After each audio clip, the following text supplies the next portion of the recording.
Saturday is not going to be an easy game for Syracuse football against Virginia Tech.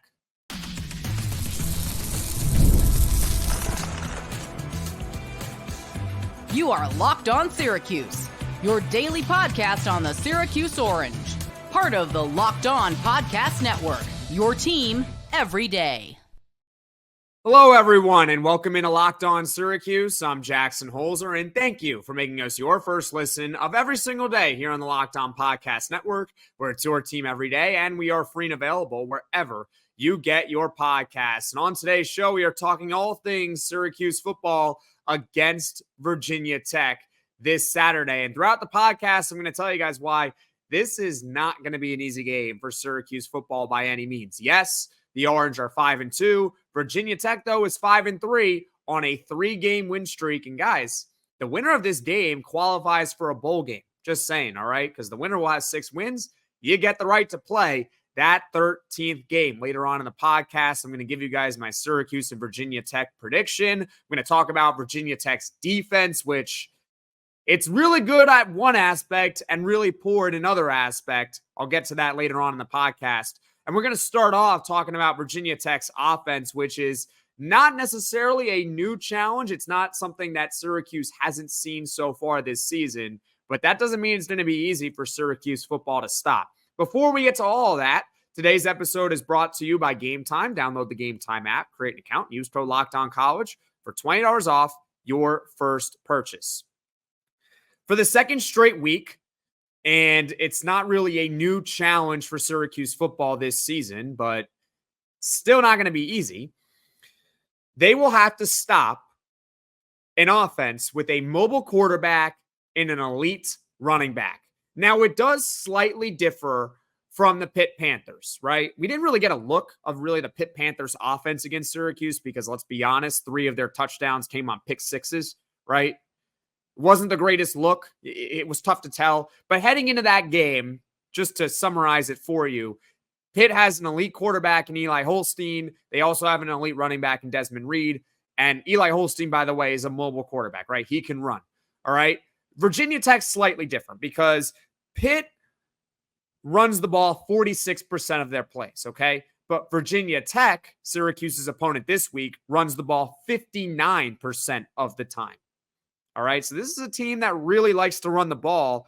I guess the best way to put it is that Virginia Tech is kind of like Georgia Tech in a sense, where at the second game of the season, it was all about Georgia Tech with Haynes King and Jamal Haynes. They want to run the football down your throat. And the key with them was obviously get ahead so you force them to pass. Pretty similar this week for Syracuse against Virginia Tech. That's the main key, right?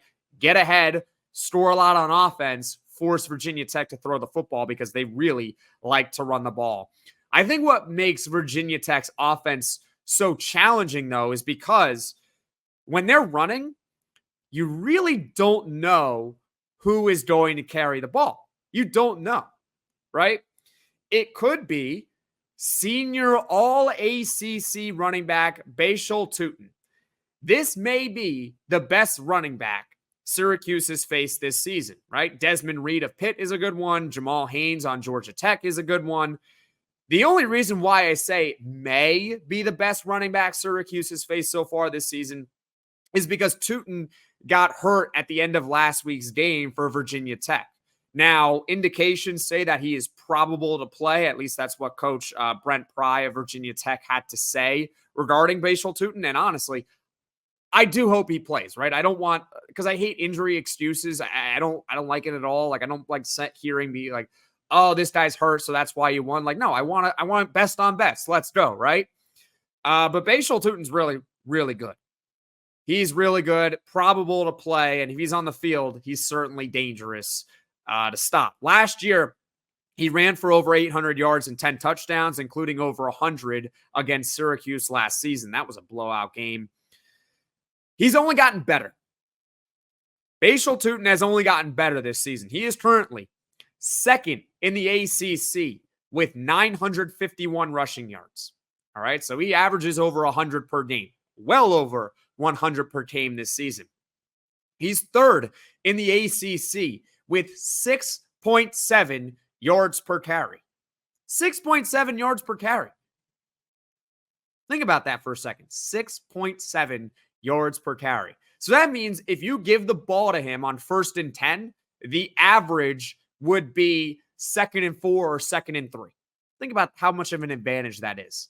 Getting to 2nd and 4 and 2nd and 3 on every single first down, right? That's the average, at least, right? He also leads the conference, by the way, in rushing touchdowns with 5. We're talking about Bhayshul Tuten, the running back of Virginia Tech. And a couple of weeks ago, he set the Hokies all-time record for most rushing yards in a single game with 266. Oh, by the way, he can catch too. He's got 18 catches this season through 8 games. I believe he had 27 last year. So he's an all-around back, someone who is going to be very difficult for Syracuse football to stop.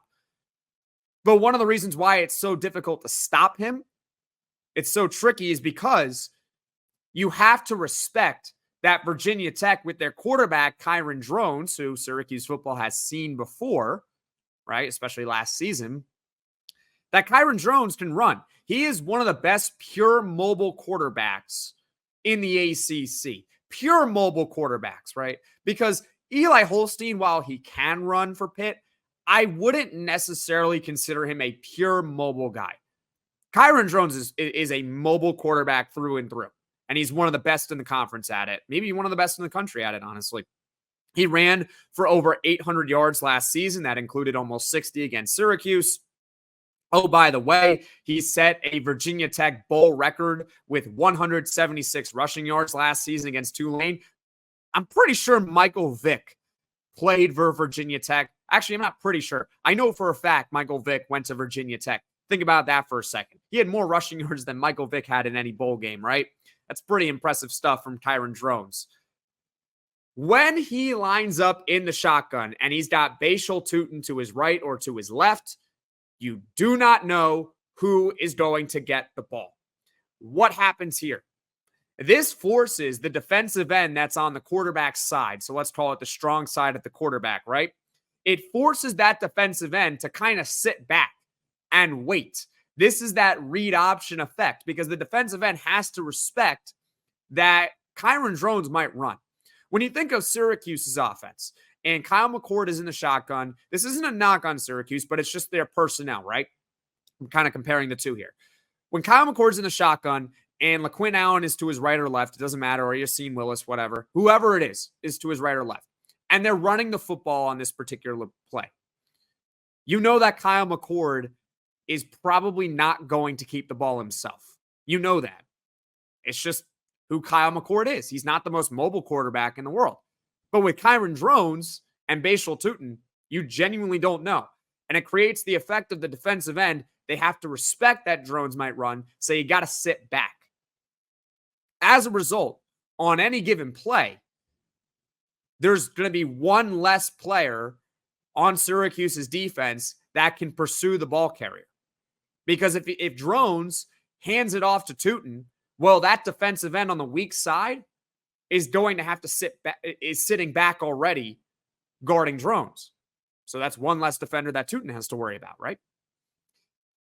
And if Drones keeps it, that's obviously not so good news because that means the defensive end did not sit back and respect the fact that Drones can run. And as a result, Drones is probably going to get a big game.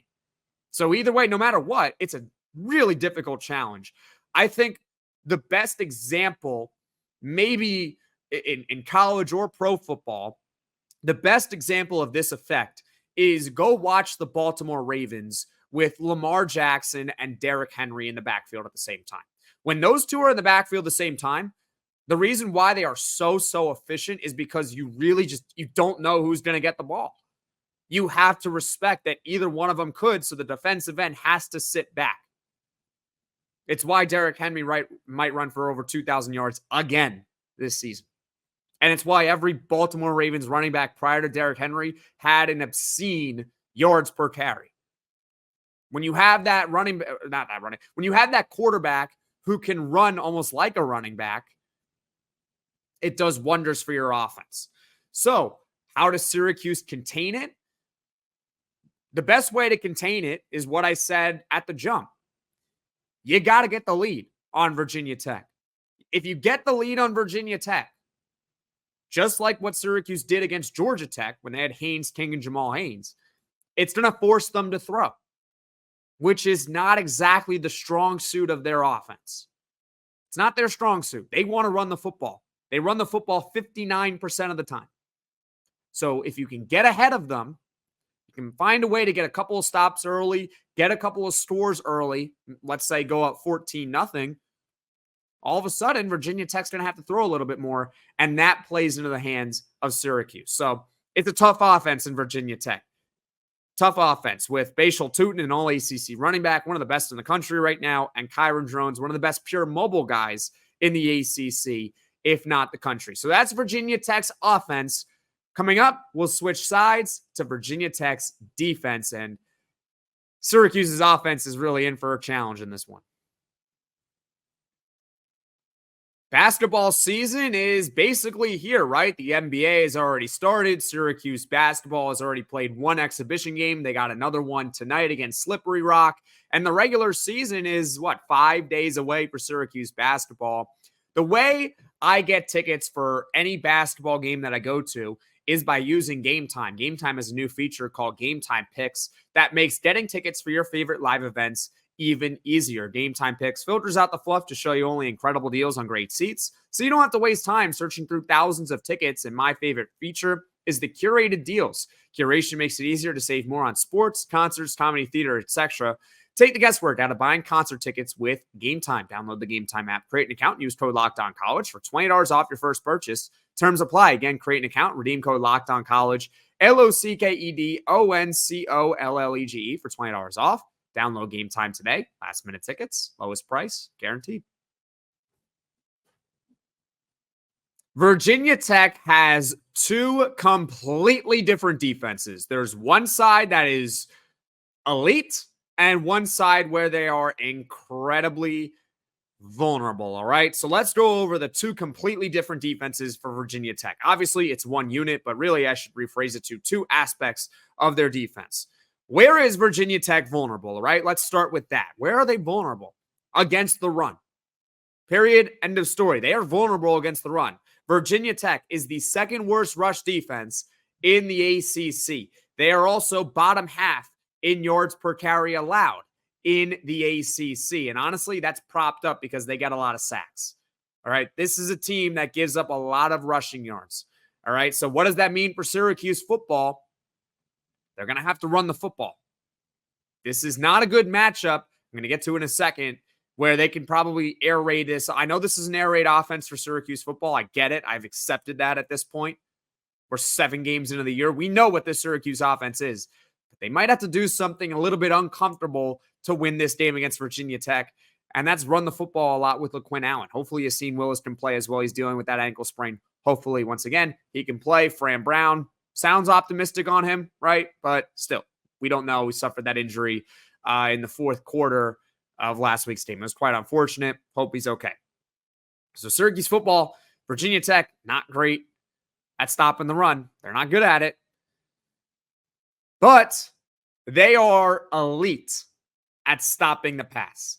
Elite. This is the aspect where I say they are two completely different sides, right? You got your run defense, that's second worst in the conference. And I believe their pass defense is second best in the conference. And you would think it's because they have such a strong secondary. And they do. They do have a strong secondary. But it starts with their defensive line. That's where it starts. And it's going to get challenging, okay? If you thought that the steel curtain of Pitt was tough to stop, get ready for Virginia Tech this Saturday, okay?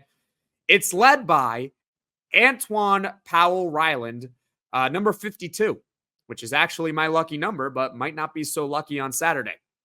Here's what you need to know about Antwaun Powell-Ryland, their senior edge rusher. Here's what you need to know. Okay, you ready for this? He leads the Power 4 in sacks. Antwaun Powell-Ryland of Virginia Tech leads the Power 4 in sacks. He's number 52. He's an edge rusher. He's coming. He's going to pin his ears back. It's not going to be easy for Syracuse football, right? That's why they really have to run the ball. If Syracuse football does not run the ball well in this game, or at least show the ability to run the football, that guy off the edge, Antwaun Powell-Ryland, is just going to pin his ears back, and he is going to be in Kyle McCord's grill all afternoon. He's that good. He is one of the best players in college football. That's right, I said it. He's one of the best players in college football. What does he have? 11 sacks in 8 games? That is ridiculous. Antwaun Powell-Ryland, number 52, their star senior edge rusher.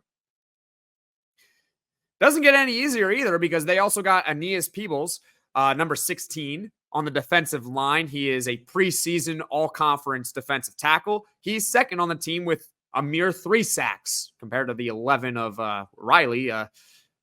3 sacks is nothing, but still, that's a lot for a pure defensive tackle. Our offensive line is going to have a tough time with those two. Once again, it had a tough time against Pitt. How are they going to do against Virginia Tech's 2 star players in their front 7? I don't know. This is not an easy game. Nobody said it was going to be easy, but I kind of see why Syracuse is an underdog in this one now. Because when the line first came out, I was like, really? Syracuse is at home, but this isn't a good matchup. And Virginia Tech's hot. They've won 3 straight. This isn't going to be an easy game. That's their defensive line standouts. They also got 2 elite corners who both, I checked a mock draft, both of them could easily play on Sundays. Both of them were like either a second or a third round pick. They got 2 elite corners, 2 of them, not 1, 2. Dorian Strong, number 44. Number 44 doesn't have the same significance as it does at Syracuse over at Virginia Tech, but this was a preseason ESPN top 100 player overall. Pretty good player. 3rd team All-ACC last season. He doesn't have a pick this year, which you know what that means. It means he's going to have like 3 of them on Saturday. Dorian Strong, number 44. So keep an eye out for him. Not going to be an easy matchup by any means. And they also got Mansoor Delaine, number 4, All-ACC in 2022. He's got 2 picks this season. So this is a Virginia Tech team that's got 2 really good players in their front 7, and they got 2 shutdown corners. It's going to be about running the football for Syracuse football. That's what they got to do. That's where Virginia Tech is vulnerable. Because if you can run the football, you'll slow down their pass rush. You'll slow it down. But if you can't at least show you can run, it's going to be tough to throw. This is not going to be an easy game for Syracuse football, who really is in need, obviously, of a bounce back after last week. It's a tough defense in Virginia Tech. I know overall it doesn't seem like they're that great. You check the ACC stats, they're 9th overall in total defense. That doesn't sound that great, but they just don't have a really good run. Their run defense is atrocious. Their pass defense is elite. So you're going to have to run the football if you're Syracuse football in order to win this game. So we have talked about now the Virginia Tech offense. We have talked about the Virginia Tech defense. Coming up, I'm going to give you my Syracuse Virginia Tech prediction for this Saturday. We saw last week Syracuse's passing game, really for the first time all year, get completely neutralized by Pitt. And Pitt, heading into that game, did not exactly have, at least on paper or at least statistically, the most ferocious defense in the world, but they just dominated this Syracuse offense, okay? They dominated them. They dominated them so bad, we didn't even really get a look at Pitt's offense for the most part. They dominated them.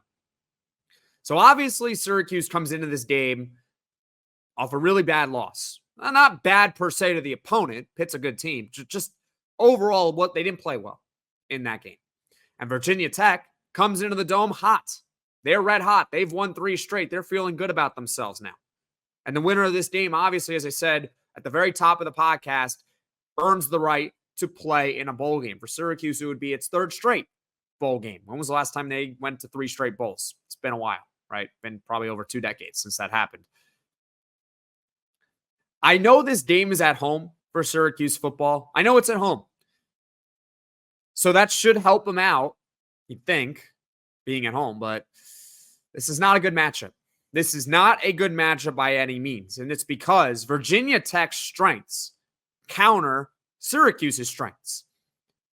And Virginia Tech's weaknesses, where they're vulnerable, are not exactly where Syracuse is strong at. It's like strength on strength, weak on weak. That's kind of what it's shaping up to be like. Like, we know Syracuse football loves to throw the ball. They're an air raid offense. That's what they are. They're an air raid offense, okay? That's just how it is. I remember campaigning early on in the season like, hey, we need to run the ball more. We need to run the ball more. But I've come to the point where we're just an air raid. That's who we are. That's our strength. Well, at least we have an identity on offense. That's good. You want to have an identity. Who are you? Right? Well, Virginia Tech's excellent at stopping the pass. They got 2 great pass rushers. They got 2 shutdown corners. Syracuse football, they don't love to run the ball as much. And lately, they haven't been so great at it. Particularly last game against Pitt. They couldn't run the ball for a lick. And Virginia Tech's not great at stopping the run. So it's like strength on strength, weak on weak.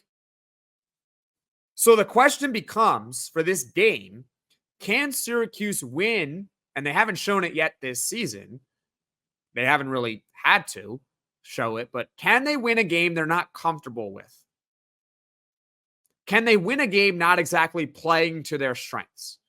That is, I think, what is going to happen in this game, and it's not going to be easy.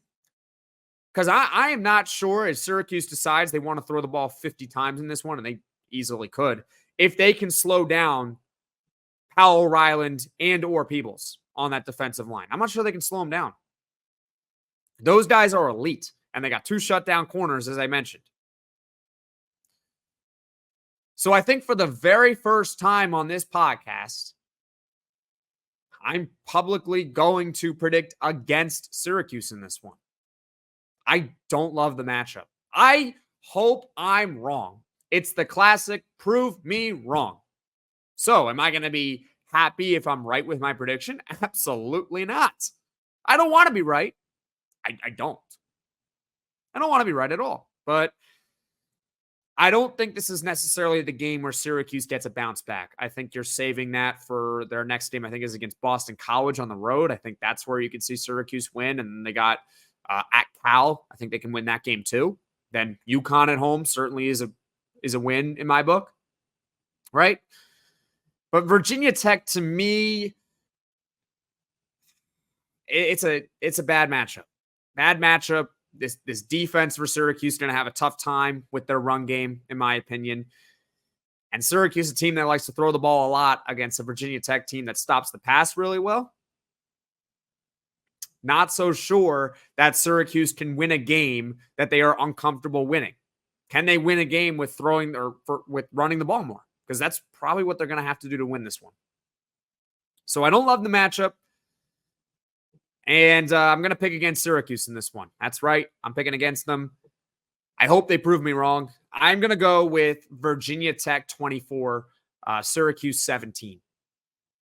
Leave a comment in the comment section below. Your prediction for Syracuse and Virginia Tech. For the record, I've picked Syracuse to win every single game on this podcast. Every single game I've picked Syracuse football to win. Fun fact. I had them going 8-4 in the preseason, but I constantly have switched my picks thinking, Syracuse is going to win this one. Syracuse is going to win that one. This is the very first time I'm picking against Syracuse before a game. So once again, I'm going Virginia Tech 24-17, and I just hope that Syracuse can prove me wrong. All right. Now, what is coming up on this podcast in the future? Well, Syracuse basketball. All right. Let's talk a little bit of basketball for a second. They had their first exhibition game last Saturday. They got another one tonight. If you're watching this on Wednesday, they got another one Wednesday night against Slippery Rock, their second and final exhibition game. So what can you expect from this podcast? Well, similar to last week, it's going to be a 10 to 15 minute mini recap of the exhibition game, my thoughts on it. It's not, I'm not going to do a full podcast recapping an exhibition game unless something monumental happens. But for the most part, it's exhibition. Coach Autry's throwing lineups in the blender, just seeing what works and maybe what doesn't work, right? I expect a lot of that tonight. So overall, that's the plan, 10 to 15-minute mini recap on the exhibition game. Then tomorrow on the podcast, right? It's perfect. There's an exhibition game tonight for Syracuse basketball. That means tomorrow we'll have a full basketball episode. Full basketball episode tomorrow, looking at the front court for Syracuse basketball heading into this season. We did the backcourt on Tuesday, so make sure you go ahead and check that one out. But that's the plan for tomorrow. We're going to take a look at the front court, which I think is the strength of Syracuse basketball. It is much better than it was last season. So that's the plan for the next couple of days. Friday is Poll Friday, which is the most impactful transfer for Syracuse basketball this season. There's still time to vote on that. And then Saturday, of course, Syracuse is playing Virginia Tech football. So there will be a full recap after that game. That is the plan for the podcast in the future days. Thank you for making Locked On Syracuse your first listen today. And for your second listen, check out the Locked On ACC podcast. Alex Dono and Kenton Gibbs, they keep it real, and they bring you the truth about where your favorite ACC team stands within the conference. Find Locked On ACC on YouTube or wherever you get your podcasts. And I forgot. ACC Squad on Thursday. We already recorded it. It's a pretty good one. I think you guys will have a good laugh about it. Obviously, I had to take it on the chin for Syracuse football letting us all down on Thursday night, but still got to show up in losses. So be sure to check that out tomorrow evening, probably at 5 p.m. Eastern as well. ACC Squad episode coming out tomorrow. All right. As far as this podcast is concerned, thank you all so much for watching. Thank you all so much for listening. If you like this video, click that like button. And if you really liked it, subscribe to the channel, turn on those notifications so you know right away when I am dropping the next podcast. And folks, I really hope that Syracuse football proves me wrong this week.